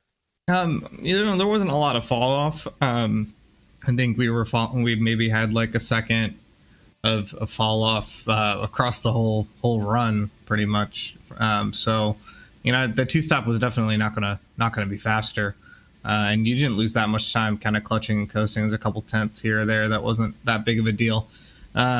So, you know, I think that first part of the race, I think that's why Seth let me go for the lead pretty early, because I think he was really focused on saving. And once I saw that, I mean, I was just kind of trying to manage the gap to him, and once I saw I could make lap 76, I was really gunning for that.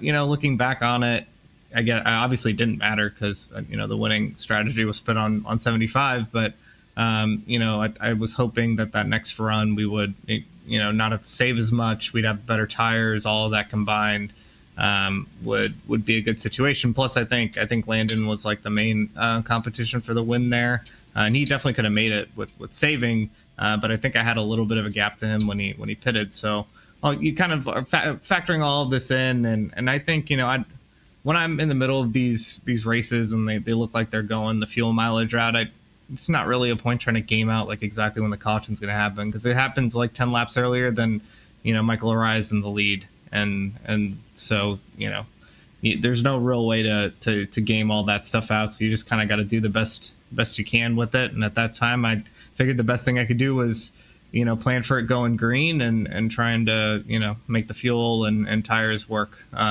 properly there. Well, you're able to certainly game that out nicely, and you're able to put yourself up into the 3rd position, and you'll be maintaining that points lead entering the Windy City 1 week from now. Thanks for joining us up here tonight, Agnell. Congratulations on the 3rd place finish. Thanks, Nolan. I was Agnell Phillip joining us up here in the broadcast booth from the 3rd position. We'll move up to race winner Landon Mills. And Landon, we got the chance to talk to you last night after PRL when you were on the podium. This time, you still chose not to qualify, but this time, it's victory lane. Yeah, I guess with Terry talking all that about me qualifying, I guess I proved him a reason not to qualify tonight. Just great race. This probably is one of my better tracks. Something about it that suits my driving style with, you know, the braking, all that. I just found myself coming through the field very quickly, and when I got to the front, all I had to do was just kind of ride around and not make any dumb mistakes or bad moves, and I was there very quickly. I caught, you know, that top pack of 4 within the first, I think, 35 laps, which this is a track that takes a little bit to get through the field, but after that, I felt like I had the pace to compete. I've definitely been lacking on all races, all cars this week on the short run, so those cautions definitely helped with that. But yeah, other than that, just really fast tonight. Really proud of myself, and that win was something that I feel like was going to come, and today it came, and I didn't necessarily see it coming, but you know, we'll take it 100%. Michael O'Brien, of course, had the race lead after the pit stop cycle, and you were running them down, but then, of course, the yellow flag comes out, and all of a sudden you go from being a couple of seconds back at closing to right on the back bumper, but now you're all on the same strategy. What was kind of going through your head once you realized it was going to end up being a bit of a sprint now to the end? No, I mean, all I wanted to do was slowly get by Lariah and get control of the race lead, because I knew if we had a caution after that, most likely they would string, and that's exactly what happened. We never got more than a 5-lap run, even with like 50 or 40 laps to go. So that kind of sucked. I was hoping we could have a great battle to the end. I would have been 100% content with it staying green. I thought I saved enough tire that even the people who stayed out longer, like Seth and Agnell, if they came, I don't think they would have had enough to get by me. So my race that I was on the long run, even being short a lap or two on tires. I felt like it didn't matter. I just needed to slowly run my own race and get past Lariah and then just work the lap car. So I think either way, if that went green, I think I would have had a good shot of winning. But, the caution still worked in my favor. So I'll take that. But, yeah, like I said, great day, great weekend, honestly. Yesterday with the P3 and PRL, and tonight with a win. This track has suited me well, and, it's just fantastic. Next week, we swung on out to race to the Full Throttle RealSimRacing Cup Series first street circuit. I know we got your thoughts on this last night after PRL, but we'll ask you again here. What's going to be your take as we get set to go racing in Chicago? A lot of unknowns. Nobody's really run a race there yet.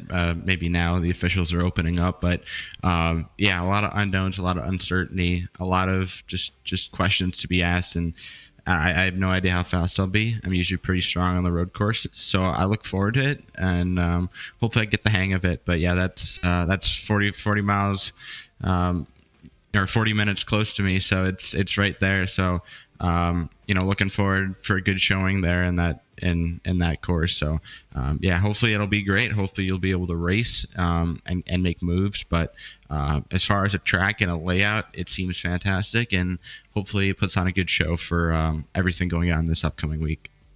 We'll hope that it will put on a good show indeed. Thanks for joining us tonight here, Landon. Congratulations on that race win. Thank you. Yeah. Thank you, Nolan. I appreciate it. Big thanks to the team for supporting me. Thanks for everybody else in this league, racing super clean, at least till the end, but that's besides the fact. So all around, just a really happy weekend. I'm stoked. I'm really happy. So gonna enjoy this one. As Landon Mills joining us up here in the broadcast booth after moving 28th to 1st. That brings us down to the pole sitter that finishes runner-up. It is Seth DeMerchant joining us up here in this one. And Seth, you were running them down the last couple of laps there, but with the run that we had right at the end, just wasn't enough time to reel in Landon Mills. Yeah, I had a really bad restart on the last one. And of course, that's the one that goes green to the end. So me and Agnell raced each other, and he got away. And I think I just needed one, maybe two more laps, and we would have had something for him, but we just ran out of time. I had just finally gotten to his bumper at the checkered, and wasn't. But hey, we'll take another P2. It, of course, was a race that was a bit upended with all the cautions that we had right about lap 116 onward until we got to about less than 10 laps to go. Kind of walk us through kind of how your mentality changes once you get through one of those yellow flag strings like that. Yeah, well, for that whole green flag period, we were saving fuel because it was a fuel mileage race. So I had been clutching the whole race, and then it turns into like hot laps pretty much with 30 laps to go. There was like no fall off for this tire at this track, like less than a second over an entire fuel run. So we go from mega fuel saving, like clutching down the halfway down the straightaway, to like driving it in as hard as we possibly can, and just trying to adapt to the change the way you have to drive the track. As of right now, it is about 3-0 at the moment in the RealSimRacing Cup Series in the 2023 campaign. Obviously, we entered this one a little bit late. How do you reckon you'll be able to shake things up at Chicago? Do you reckon you'll be able to finally take a win there? No, I don't think I'm going to be very good at Chicago, but hopefully we can get a top 10 finish. I think this race might put me in the top 13 points, so I don't know how many races are left before the playoffs, but maybe I can get a dub and if we can get into the playoffs, but I don't know. We're running out of time, and I keep getting seconds and thirds. So I need a few more positions. Well, luckily, there's still a lot of time left to go, and there's plenty that could still go down. Lots of time to still get that race win on the season. For now, thanks for joining us up here in this one, Seth. Congratulations on that second place regardless. Thank you. Seth the Merchant joining us up here in the broadcast booth from second place, and that's gonna about do it then for our showing here tonight of the Nashville Super Speedway. We got racing next week in the Windy City. It is the streets of Chicago, where we'll be taking the RealSimRacing Full Throttle Cup Series Circus out next for the first ever street circuit race in the Cup Series competition here in RSR. After that, we'll swing on down to Atlanta Motor Speedway, where we'll get set to go right back-to-back racing at the 1.6-mile oval. For now, though, from Nashville, thank you for joining us here tonight. It's been one heck of a show, and we've been grateful that you've been able to join us for every single lap of it from flag to flag. I'm Manolo Rampo, taking you all the showings here on RaceSpotTV on this beautiful Monday night. We'll see you all same time, same place next week in the Windy City.